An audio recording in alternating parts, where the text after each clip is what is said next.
كان أما بعد فأعوذ بالله من الشيطان الرجيم بسم الله الرحمن الرحيم إن الله يفعل ما يشاء صدق الله العظيم।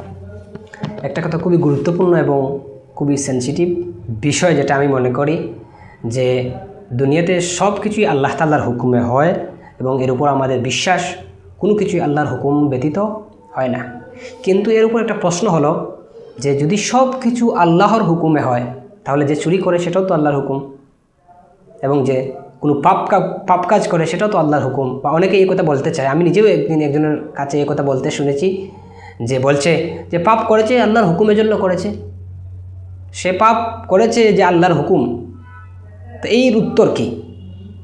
বিষয়টা খুবই স্পর্শকাতর, সেনসিটিভ, যে হয়তো এই বিশ্বাসের কারণে ইমানও চলে যেতে পারে। এজন্য আমরা এর উত্তর হলো, আমরা জানি যে সব কিছুর মালিক একমাত্র আল্লাহ তাআলা এবং সব কিছু আল্লাহ তাআলার হুকুমেই হয়, সব কিছু আল্লাহ তাআলার হুকুমে হয়, আল্লাহর হুকুম ছাড়া কিছু হয় না। তবে আমরা যে পাপ কাজ করি, আমরা যে হারামে লিপ্ত হই, এটাও কি আল্লাহর হুকুম? না।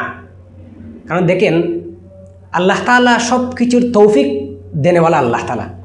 যেমন আমার শরীর, আমার শরীর আছে, আমার হাত নড়ছে, আমার পা নড়ছে, আমি কথা বলতে পারছি, আমার মুখ ভালো, আমার চেহারা ভালো, সব কিছু এই ভালো থাকার যে তৌফিক, ভালো থাকার যে সক্ষমতা একমাত্র আল্লাহ তাআলা এটা দিয়েছেন। কিন্তু এই মুখের ব্যবহার বা আমি যে কাজ করব, এই কাজ করাটা কিন্তু আল্লাহ তাআলা করছেন না, এটা আমি করছি।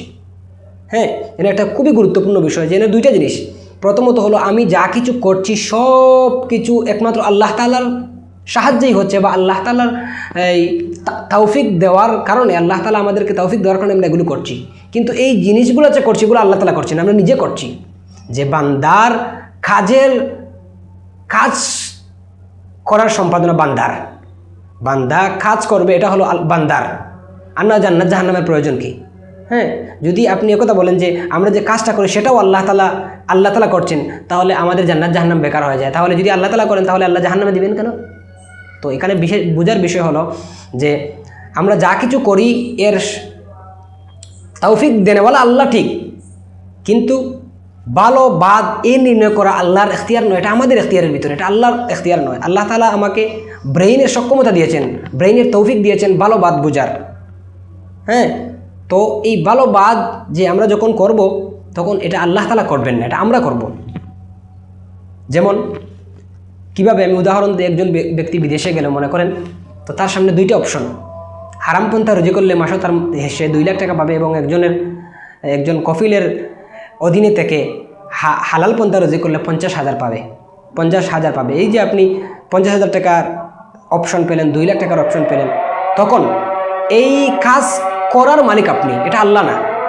আল্লাহ আপনাকে সক্ষমতা দিবেন ঠিক, আপনি হারাম কাজও করতে পারবেন, হালাল কাজ, এই উভয়টার সক্ষমতা দেনেওয়ালা আল্লাহ। কিন্তু এইখানে পরীক্ষা, যে আল্লাহ আপনাকে পরীক্ষা করবেন যে এই কাজ আপনি হালাল কাজে, আল্লাহ তাআলার যে সক্ষমতাটা হালাল কাজে ব্যয় করবেন না হারাম কাজে। যদি আপনি লুবে পড়ে হারাম কাজ, তো তার 2 লাখ টাকা অর্জনে মত্ত হয়ে যান, আর হালাল কাজ 50,000 টাকা বর্জন করেন, তাহলে আল্লাহর দেওয়া তৌফিকটা আপনি অপব্যবহার করলেন, যার কারণে কিয়ামতে আপনাকে জাহান্নামের আগুনে জ্বলতে হবে।